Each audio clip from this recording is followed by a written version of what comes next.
Hi, we're Richard and Jackie from Early Retirement Wanderlust.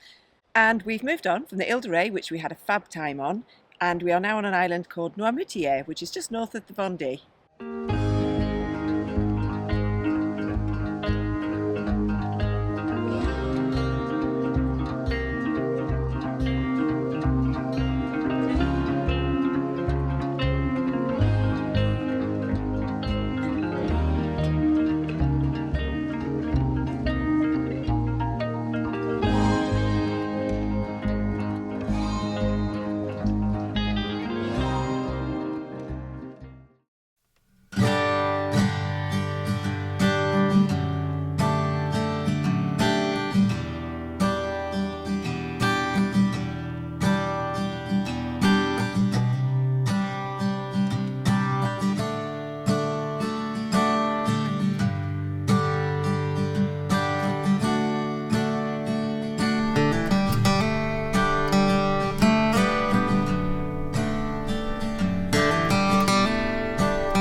We didn't really know what to expect from Noirmoutier. It's an island that I'd never even heard of before. It's just off the French Atlantic coast, just north of Vendée. We came through all of the classics, St John de Mont, St Hilaire de Rez. I think we've found a little bit of a hidden gem. Seemingly all the French nation knows about this island and not many other nations do. We haven't bumped into any Brits apart from one lovely couple on the campsite, and there doesn't seem to be very many Germans or Dutch around, which is a little bit odd for this part of the coast. Yeah, we found a pretty amazing campsite. We were looking to go to the Camping Utopia site, but their high season has started, so the prices had really rocketed, and we've stayed on the municipal campsite, which was €17 a night. It's got a swimming pool. It was pretty amazing. We were going to try and do it on the cheap and stay at their air, but then we looked at the difference in price between the air and the campsite, and it just wasn't worth hassling about, really. Yeah, but in high season, the campsite actually has an air attached to it, and it's €14.50 per night, and the campsite I think goes up to about £30, so the difference there would have been worth it. So it's very similar to a lot of the other Atlantic islands we've been on. Very bike friendly.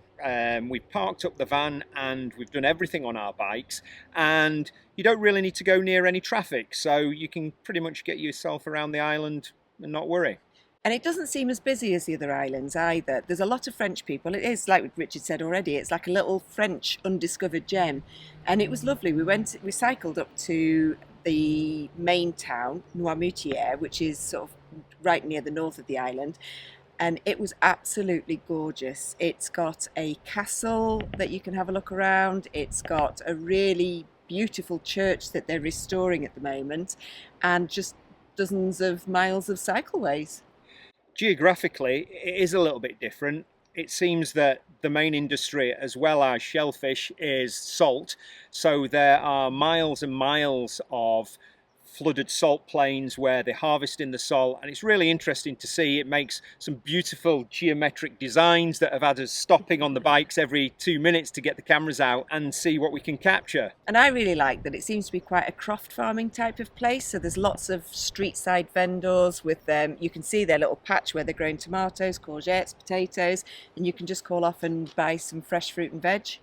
When we were up in the main village, we took the opportunity to cycle along probably the world's longest harbour wall, up to the very tip of the island, and just stopped and had a bit of lunch and then a leisurely cycle back. So this morning we have come a little bit south of on the island, and we had a look around the German blockhaus ruins, which in themselves are quite interesting, but there's a lot of street artists that have painted designs on them. They're quite interesting to come and visit.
It's an incredible piece of history. Yeah. I was saying to Jackie, I just can't believe that the Germans got this far south and were that obsessed with protecting the Atlantic coast.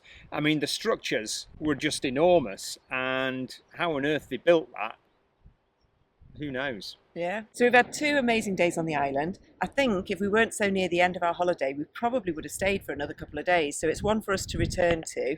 And we have absolutely no idea where we're off to next.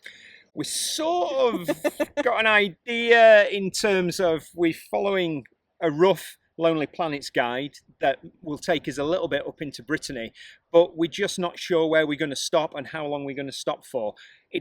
I think it's going to feel a little bit more like a road trip over the course of the next 6 days, because we've got that ultimate deadline of being back in Caen, ready for our ferry home. Like many parts of the road trip this time, we have found another little place that we definitely want to return to. So I think this will not be our last visit to the island. The worrying thing about early retirement is that we started with a bucket list of places we wanted to see, and the more places we see, the more we add to our bucket list. We didn't even actually get to some of the bucket list places we wanted to go to. We were going to go into the Pyrenees, and because of the weather, we avoided that. And we won't get much time in Brittany, which was one of the big places we wanted to go to. So we'll just have to come back. So that's it from us.